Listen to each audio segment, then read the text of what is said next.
Dobro večer. Kako sada stvari stoje, kod nas bi se uskoro mogle otvoriti specijalizirane prodavnice za patriotizam. Tako da naše patriote sa završenom Kumrovačkom akademijom u tim prodavnicama mogu uzimati, na primjer, 20 deka ljubavi za Teočak, 2 kile borca bez tekbira, vrećicu jedinstvene BiH i tetrapak pozdrava selam alejk. U kese naš patriota može natrpati po 5 kg multikulture, 2 kartona građanske opcije. U refuziji idu Evropa i suživot. Patriota u ove prodavnice može uputiti svog šofera ako nešto zafali, na primjer paket majevice bez tespiha, garnituru muhadžira, 10 deka kahve pržene maksus po adetima Helsinške asocijacije za nadgledanje zajedničkog života u Bratuncu, Čapljini i Drvaru. Ništička visoravan u zrnu i sjemenski tito za sjetvu čuvaju se u specijalnim patriotskim silosima. Na prvom katu patriotske robne kuće nalaze se veš mašine Crni vukovi i viseće kuhinje Laste. Naš patriota pere kosu šamponom Ivo Lola Ribar i gaca tepihom sa etiketom Đuro Pucar Stari.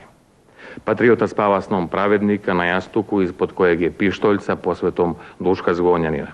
On čita list Glas patriota i ne čita Dedijerov genocid nad muslimanima. On čuva cirkularno pismo, poziv djeci muhadžira da sa djecom Španije dočekaju Božić, Merry Christmas po 1000 puta.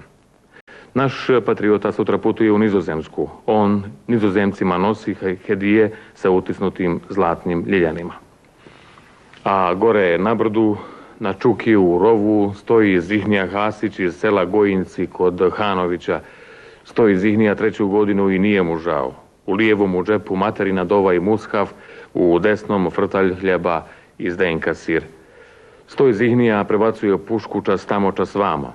Danas je na mobitelu čuo svoju djecu. U Nizozemskoj su i nije im loše. Bliznakinje Mersa i Valida imaju 7 i uskoro će u školu. Safija radi po kućama. Samo da rat završi pa će i babo vratiti u Bosnu. Niđe bolan nije ljepše.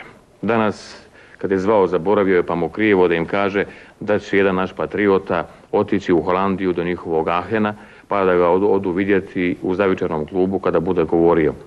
Treba im javiti da dolazi jedan patriota s televizije. Nek dobro slušaju. Ne znaju oni pravu istinu o Bosni.